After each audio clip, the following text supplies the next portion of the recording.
Okay, so this is the new chapter, reversible reaction. So basically, there are two types of the reactions, which are one are irreversible. The irreversible are the one in which when the product is formed, that product cannot turn back into the reactant. For example, if we talk about neutralization reaction, a reaction of acid and a base. So when an acid and base joins, when acid and base reacts, they form salt and water, but when we mix salt and water, they will not turn back into acid and base.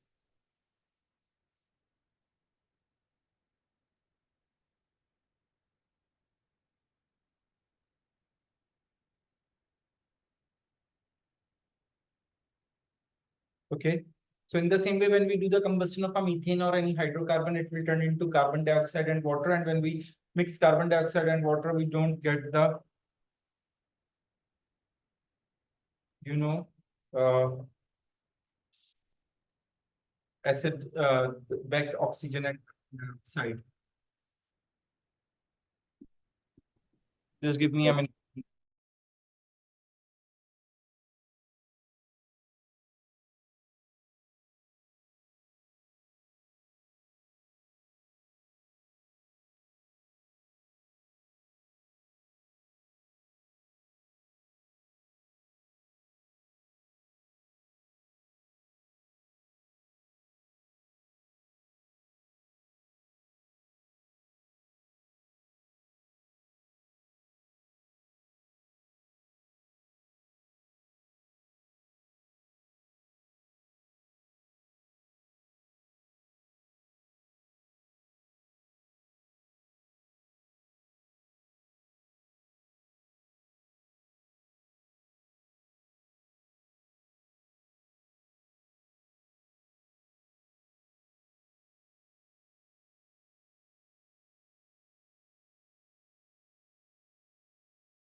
Okay, so now the reversible reaction are basically those in which when the product formed, that product can react back to form reactants again under the same conditions. The reaction goes in both the directions, forward and backward. As the product form, we do not need to change any condition and the product convert back into the reactant again. And that's why we use this double arrow, which shows the reversible sign, because as it's going in the forward direction, now it is reversing back. Okay, so in the chemical equation, we use this double arrow for the reversible reaction. And if we change the condition of those such reaction that are taking place, it changes the direction of the reversible reaction. So see here we have an example where there is an anhydrous copper sulfate at room temperature. It absorbs water and turn into hydrated copper sulfate. See, there is no water bonded with it. That's why it is called anhydrous. And here water is bonded to it. So that's why we use a hydrated in the prefix. See, so this reaction occur at room temperature, and initially it's when it's anhydrous, it's white. And then when it becomes hydrated, it turns blue. Okay, complete this, then we will continue.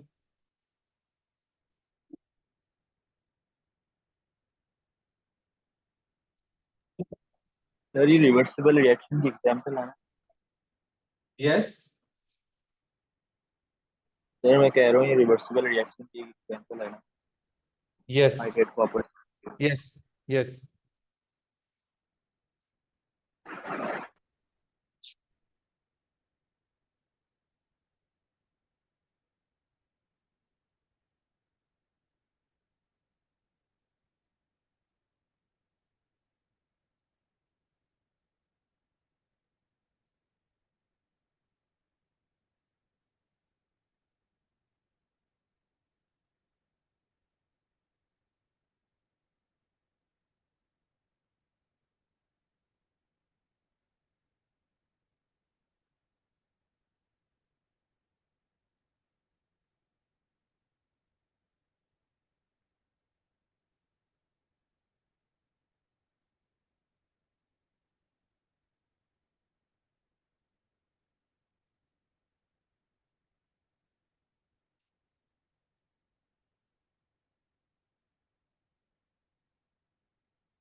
Yes, everyone until here?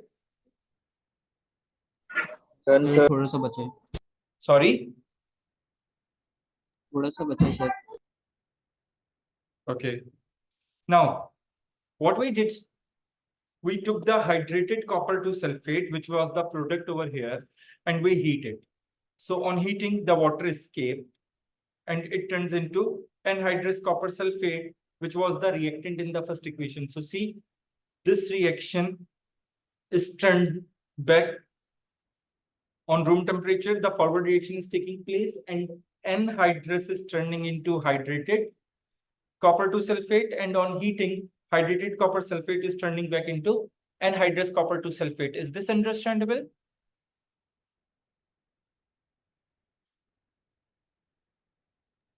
Sir, can you please repeat that? Yeah. If you see that at room temperature, anhydrous copper to sulfate is turning into hydrated copper to sulfate, isn't it? Yeah, it is. Okay. Now, when we heat that hydrated copper to sulfate, on heating it turned back into anhydrous copper to sulfate. Yes, sir. So see, these two are the reversible reactions, isn't it? Yeah, sir. Yeah. Okay. So if they are reversible reactions, so we can write these two, instead of writing two equations separately, we can write it in this way, where we put a double arrow in the middle instead of showing only one arrow. So that's how we represent the reversible reaction. Is this clear? Yes, sir.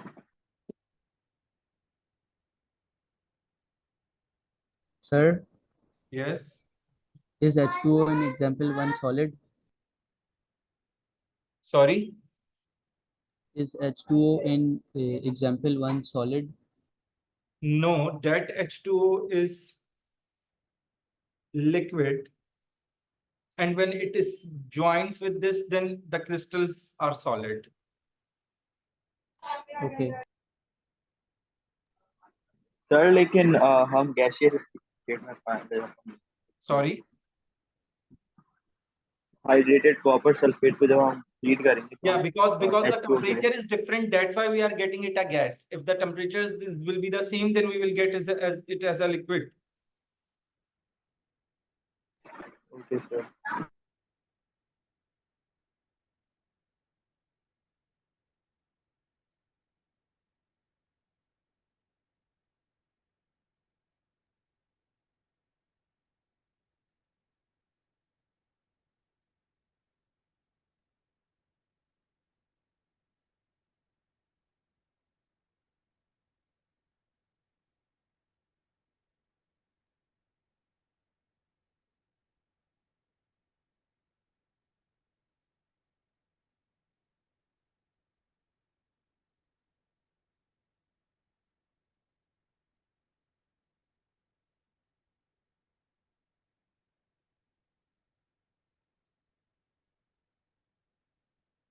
And then you will see there is a same type of another reaction.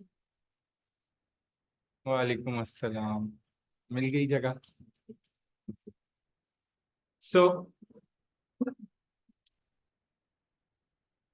in this second equation, here we are using anhydrous copper chloride. Again, I am telling you, when we use the anhydrous in the prefix, it means there is no water present in that solid crystals.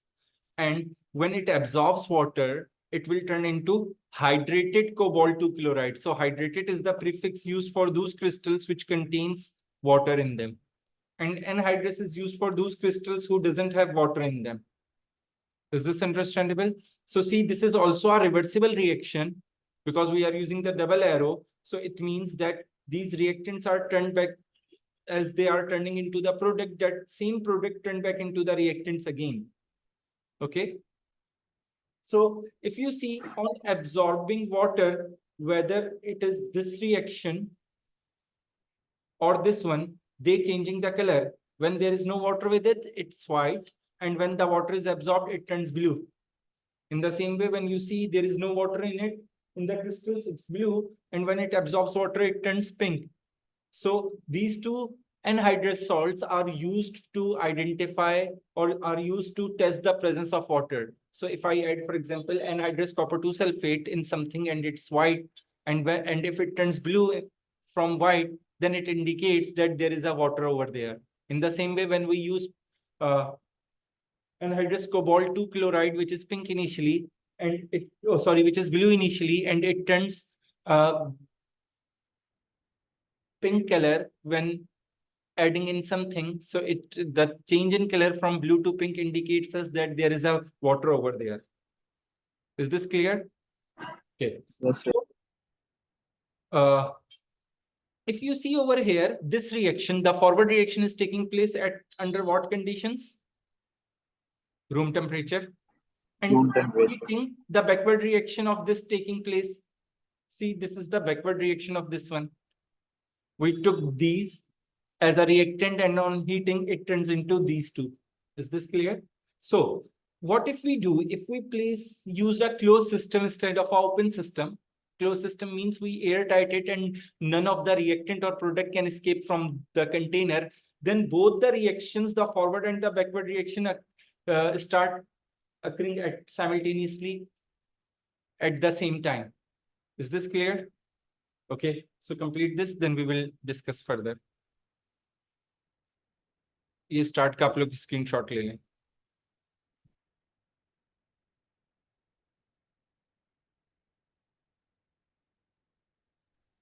Sir आप ये PDF share करेंगे. Yes, I will.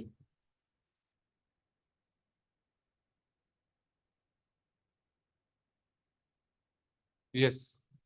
So complete this quickly, then we will discuss further.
Assalamu alaikum, Aisha.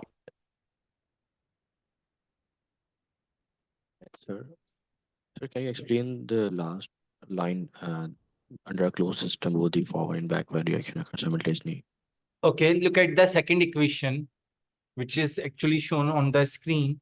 When we are heating when we are heating the hydrated compound, the water forms, water is in which state?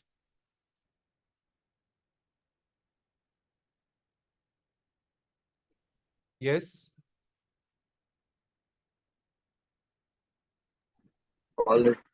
Sorry. I mean gas, liquid form. No, when the water is forming on heating the compound, on heating hydrated copper 2 sulfate, copper sulfate is formed along with the water. So what is the state of water over there? Liquid. See the equation and then tell me, beta.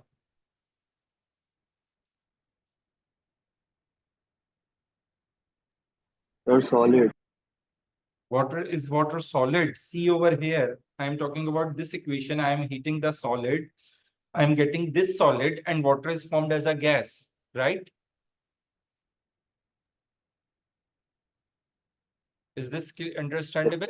So think if I have this hydrated copper 2 sulfate in some container and I am heating it. So what happens to this water as it forms? It escapes, right? It doesn't stay in the container. So, but if I used a closed container and in that closed container, there is this solid. And if I heat it, so whatever the water form in the gaseous state, it doesn't able to escape from this. And as it doesn't able to escape from this, then these two start reacting back again as well. So that's what this point indicates, that when there is a closed system, then a closed system means that the container doesn't allow any reactant or product to escape from it. That's what a closed system means. So when the closed system is there, then both the reactions, forward and backward reactions occurs, because none of the reactant or product can escape through the escape through the container. Is this understandable? Container. Yes, sir. Yes, Saad, did you understand now? Yes, sir. Okay.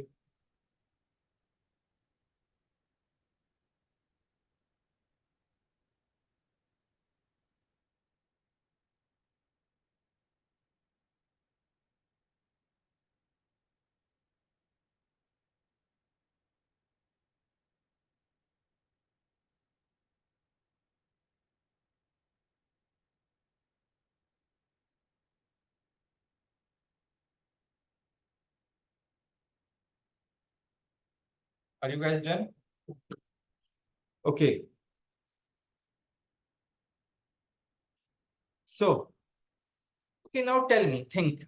Before writing this, think. We have one reaction in which, let's suppose we have a hydrogen reacting with iodine and forming hydrogen iodide. So, at time 0, when I'm going to start the reaction, what I did, I mixed 10 moles of hydrogen and 10 moles of iodine in the container. So at that moment, when I mix both the reactants, then at that point, what is the amount of product in the container? When I'm going to when I just mix both the reactants. Yes. 0. 0, very good, because we are just going to start the reaction, right? So there would be a 0 amount of product. So if there is no amount of product, then will the backward reaction occur? No. No, No. because there is no product, but only the forward reaction occur, right? Now tell me that if the forward reaction is occurring, what will be the speed or the rate of that forward reaction?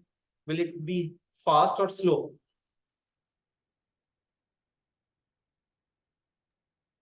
Very fast over. Why? Very good, it's fast, but why? Because at this moment, the concentrations or the amounts of the reactants is greatest. Because as the reaction proceeds, they will start turning into the product. So the amount of the amount of the reactant will decrease, right? So at this moment, the speed of the forward reaction would be fast. So now think, when I have checked after 5 minutes, I have found that 8 moles are still there. So if 8 moles are there, then how much of the moles of each reactant is used up? 2. 2. Very few. Because initially there are 10 moles. And now there are still 8 moles are left after 5 minutes, which means 2 moles from each reactant is reacted. Is this understandable? Okay. Yes, If sir. 2 moles are reacted, then how much moles of hydrogen iodide will form? Sir, can you repeat? If 2 moles of hydrogen and iodine is reacted, then how many moles of hydrogen iodide will form? 4. Why? Sir, क्योंकि दो hydrogen तो दो Because because if we look at the ratio of the reactant and product is 1:2. See, there is a 1 mole of hydrogen and 1 mole of iodine, but there are 2 moles of hydrogen iodide. So at time 0, when there are 10 and 10 moles and it's 0, but after 5 minutes, they are 8 and 8. So 2 moles are consumed, then it means 4 moles are formed. Is this understandable? Yes, Laiba. Sir, 2 moles नहीं होगा अगर No. Look over here. Its ratio is 1:2. So how many moles of this has been consumed? 2. 2. So if the ratio of the product is double, then if the 2 moles is consumed, then how many moles of product will form? Double of 4. that is 4. Is this clear now? Yes. Okay. So now at this point, what will be the rate of forward reaction? Will it be same as at time 0 or will it be lesser than time 0? Lesser than time 0. Because the amount of the reactants are low. But as the product is formed, so the backward reaction also start occurring. And that backward reaction have a relatively smaller rate, relatively slower rate because the amount is less. Is this clear? So as the reaction proceeds further, the reactant decreases. So the speed of the forward reaction decreases and the amount of product increases. So the speed of the backward reaction increases. So what is happening during the course of the reaction? The speed of the forward reaction is going down and the speed of the backward reaction is. What happens to the speed of the backward reaction? Sir वो फिर जल्दी It will be increasing or slowing down? Increasing. Increasing. Okay. So what will happen if the reaction, if the forward reaction is going down, its speed is decreasing and the backward reaction's speed is increasing. So a point reaches where the speed of both the reactions become same. And when that happens, we call it dynamic equilibrium. Because when the speed of the forward reaction and the backward reaction becomes equal, then there will be no further formation of the product because as the some amount of the product is formed, that same amount will turn back into the reactant again. Because now the forward and the backward reaction are taking place at the same rate. Is this understandable? So we call this a dynamic equilibrium. And why we are calling it dynamic equilibrium? Because the reaction is actually continue to happen, but apparently it looks like that it is stopped because no more product is forming and no more reactant is used up. So that's why we call it dynamic equilibrium. Is this understandable? Okay, just complete till here. Then we will discuss the conditions or the characteristics of dynamic equilibrium.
पुराना वाला campus है ना, उसके नीचे है सी dry clean, उसके बराबर में गेट है, उस गेट से अंदर आना, इंट्रेंस से, और फोर्थ फ्लोर पे आ जाना, इधर क्लासेस होंगी।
Yeah.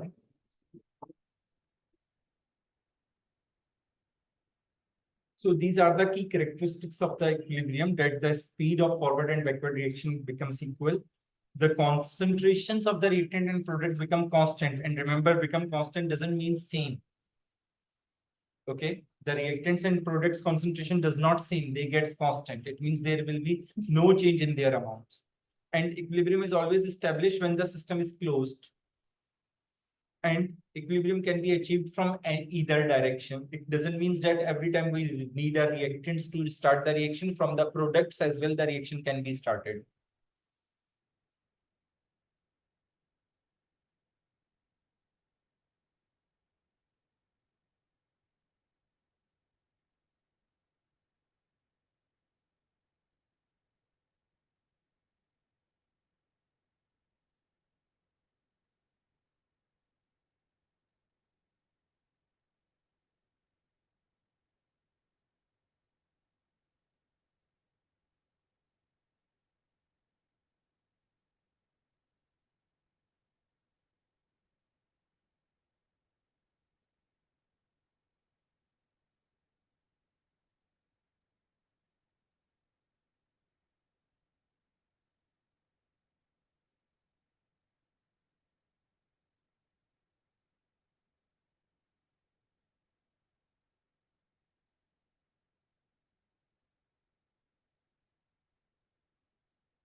Slab, are you done?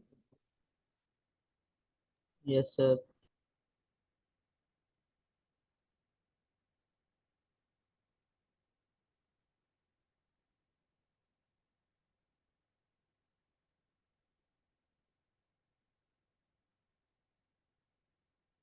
Okay. Yes, Manahil.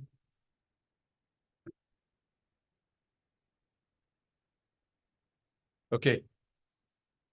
So then there is a leach at clear principle. It says that if there is any change in conditions, so do equilibrium always shift in a position where it can minimize that change. So we'll discuss how the change is created and how we will identify the change, and then how can we predict the position of the equilibrium, whether it is move shift to right, which means forward reaction occur, or when I say it shifts to left, a backward reaction occurs. So Lee-Chatelier principles help us to identify in which position the equilibrium will shift, whether forward or backward, if we change any condition. And why equilibrium shift in such a way? To minimize that change. That's why equilibrium always shift in any direction. So that there is a one drawback of these reversible reaction, and that it is that, as we have discussed, that when the equilibrium is established, no more reactant will react, right? No more reactant turns into product, so some of the reactant stays back. So it means that the reaction does not goes to completion, and some of the reactant left unreacted. So if the some of the reactant left unreacted, so we are not able to get the maximum yield of product. So that's why we take the help from this rule, this principle, to know those conditions, in which conditions we are able to get the maximum yield. Okay. To complete this, then we will discuss those conditions and how it will turn the equilibrium to any direction.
Yes, are you guys done till here? Okay.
Done? Yes, everybody done?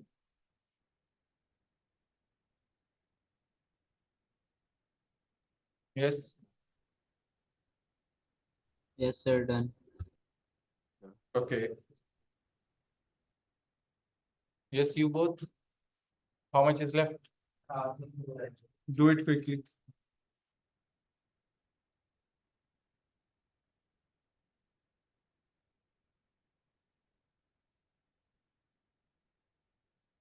Now think of a condition. See, look at that reaction again. We have started with, at time 0, we have started with 10 moles of these two each, and there is a 0 mole. And after 5 minutes, what we have seen, there are 8 moles of each of one, and 4 moles of this are formed. So think, after 10 minutes, when we again checked it, they are 7. So how much amount of product will form now? 6.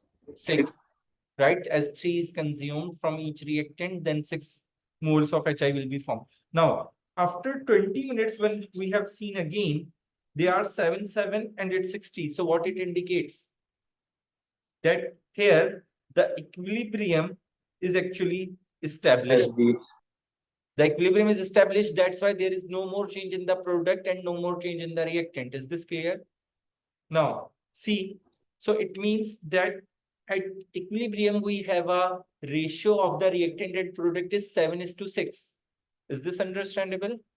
We have a ratio of reactant and product. The ratio between the reactant and product is 7:6. So what happens if, for example, I have added 10 moles of this and 10 moles of this? So see, the ratio isn't stay same. Now instead of 7, they get 17. So what change it occurs over here? The change is increase in the concentration of the reactant. Now, whatever the reactant must be there at equilibrium, there is more reactants over here right now. Is this clear?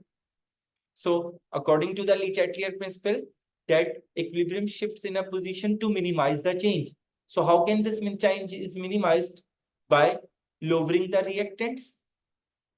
And this only happens when the forward reaction will occur. So again, reaction starts to happen and it will again stop at 14, 14, and 12. So see what will happen. Initially, if you recall, the ratio between a hydrogen, let's suppose we take hydrogen and HI was 7:6, right? When the equilibrium was established first. Now, the equilibrium was established at 14:12. Are these two figures simplifiable? Can we simplify them? 14:12. So what will be the Yes, sir. value? Isn't it? It is again turns into 7:6. So see, the excess reactant which is added. So what was the change over here? Increased in the concentration of the reactant. So we have to decrease the concentration. So to decrease the concentration, equilibrium will shift towards the right, forward reaction occur. So in the same way, if instead of this, I have increased the amount of, let's suppose this. So what will happen? Where the equilibrium will shift? Forward or backward? Backward. Now the equilibrium will shift backward because there is a increased or excess amount of the product over here. So equilibrium will shift backward until the equilibrium restores itself. Is this clear? Now think, if instead of increasing the product, the amount of product is decreased, then what will happen? After equilibrium, for example, the equilibrium has achieved and we have this. And we have removed this and now we make it 0. Whatever the product formed, we removed it from here, from the container. So what will happen now? Where the equilibrium will shift?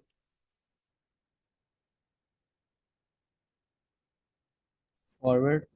Forward, very good. Because what is the change now? The amount of the product is decreased. But at equilibrium, there must be 6 moles of product over there with respect to 7 moles of the reactants. So as we have removed the product, so the equilibrium will disrupt and again forward reaction will occur. In the same way, if we remove the reactants, then the equilibrium will shift to the backward. Is this clear? Yes. If any one of you has any confusion, please ask. So that is what I have discussed. Okay, so you guys can complete this and then we will end the class. If any one of you has any problem, any confusion, you can ask.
Sir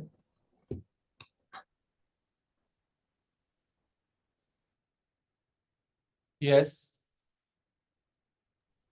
sir आप ये file share कर दीजिए please. Sorry. आप ये file share कर दीजिएगा। Yes.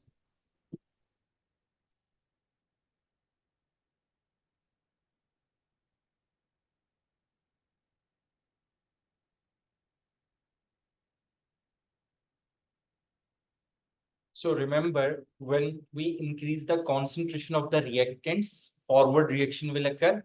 And if the concentration of the reactants is decreased, the backward reaction will occur.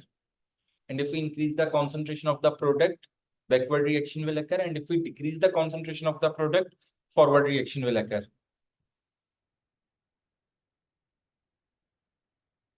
Okay, so as you guys finish it, you guys can leave.